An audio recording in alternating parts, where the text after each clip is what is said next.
உலகலாம் உணர்ந்து ஓதுதற்கரியவன் நிலவுலாவிய நீர்மலி வேணியன் அலைகள் சோதியன் அம்பலத்தில் ஆடுவான் மலர் சிலம்படி வாழ்த்தி வணங்குவான்.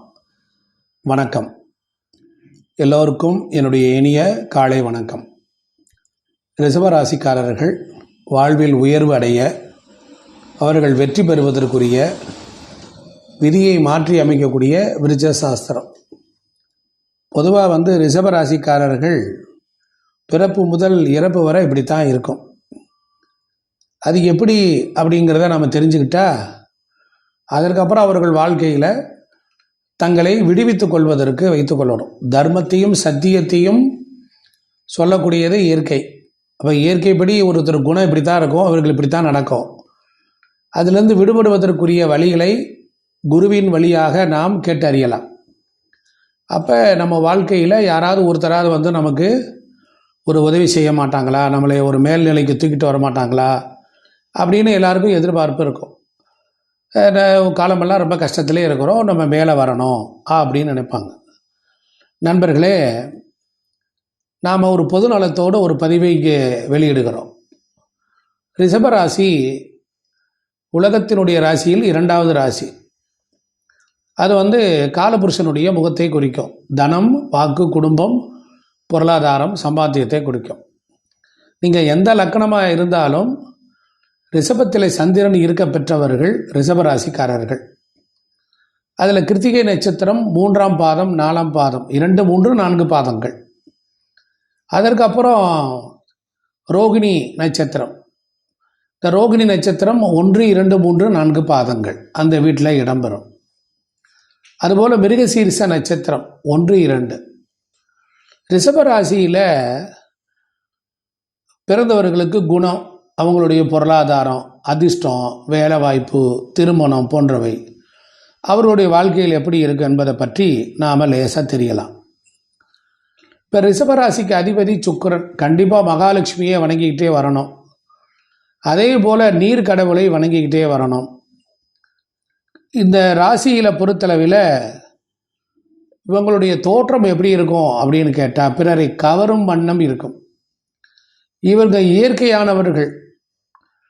அதாவது ரிஷபராசி ஒரு நிலராசி. அது பறந்து விரிந்த சதுப்பு நிலம், பாலைவன காடுகள் மாதிரி நிலமாக இருக்கும். இயற்கையாகவே இருப்பார்கள். பார்ப்பதற்கு ஒரு நல்ல அழகான தோற்றத்தில் அவர்கள் இருப்பார்கள். கம்பீரமான தோற்றம், நடுத்தரமான உயரம் உண்டவர்களாக இருப்பாங்க. இயற்கையாகவே இவர்கள் மிகவும் சாதுவாகவும் அமைதியான குணத்தை உடையவர்களாக இருப்பார்கள். மெதுவாக அமைதியான குணம். இந்த ராசியினுடைய சின்னத்தை பார்த்தீங்கன்னா எருது இருக்கும்.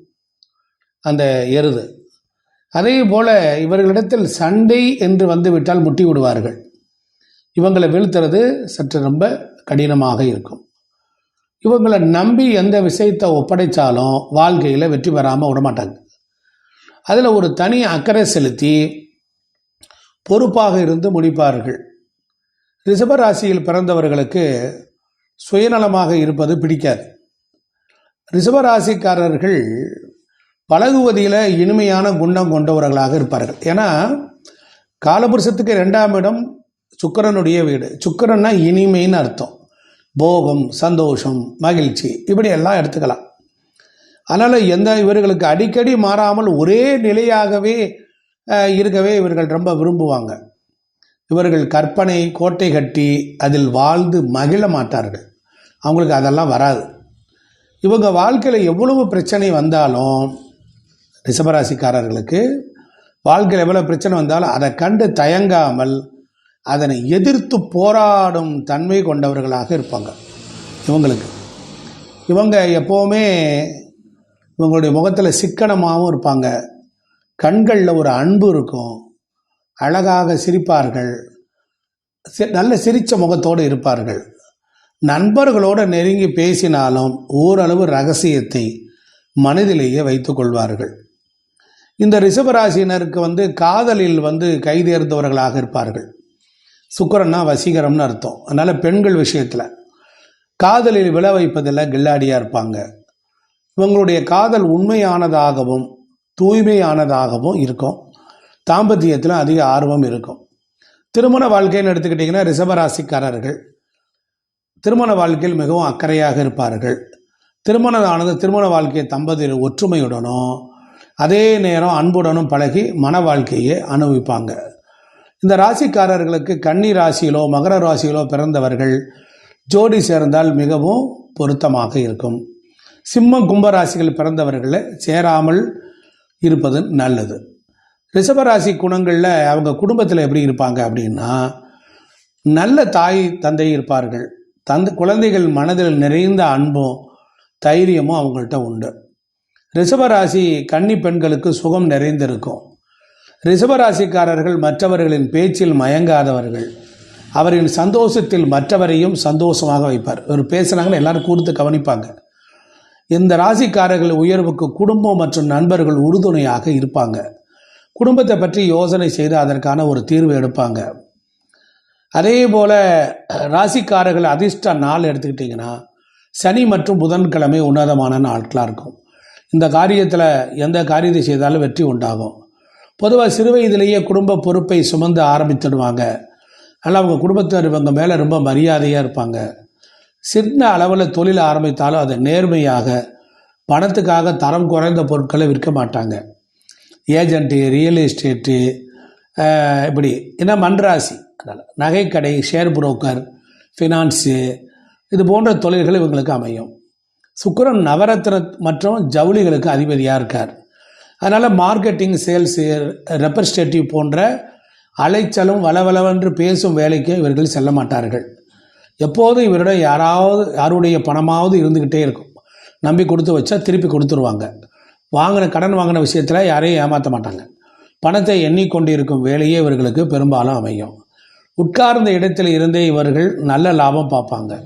தான் உட்காரக்கூடிய வசதியான இருக்கை சோபா செய்து போட்டு அதில் சொகுசாக உட்கார்ந்து கொள்வாங்க.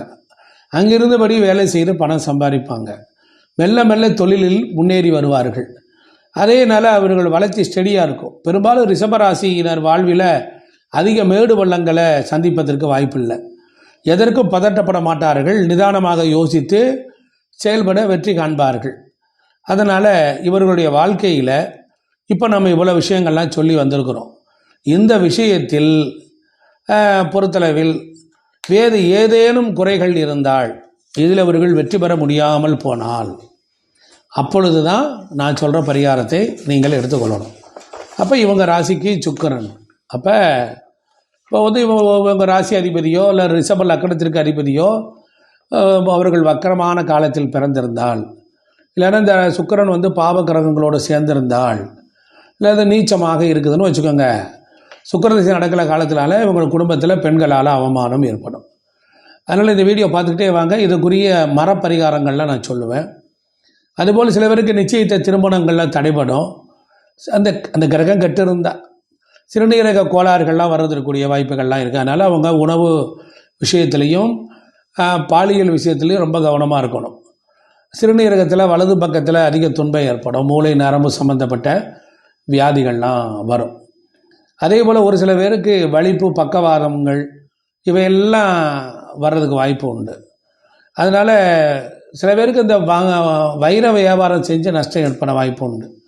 சினிமா துறையில் இருக்க கலைஞர்கள், மிக முன்னேற முடியாமல் இருக்கிறவர்கள், அந்த மாதிரி உள்ளவங்களுக்கு இப்போ நான் சொல்கிற பரிகாரங்கள் உங்கள் வாழ்க்கையில் உங்கள் விதியவே மாற்றி அமைக்கும். ஏன் அப்படின்னு கேட்டால், நம்ம கஷ்டத்தை தாங்கிக் கொள்வதற்கும் நம்முடைய கஷ்டத்திலிருந்து விடுபடுவதற்கும் ஒரு நல்ல துணையாக, தைரியமாக இருக்கக்கூடிய ஒரு சிறப்பான பரிகாரம் இயற்கை. அந்த இயற்கை நமக்கு கொடுத்துருக்கிறது விருட்சங்கள். அப்போ அந்த விருட்சங்கள் என்னன்னா, பெரும்பாலும் ஒரு சுக்கிரதசையே நடக்குது அப்படின்னா, அந்த வேம்பில் சுந்தர வேம்புன்னு ஒரு மரம் இருக்குது.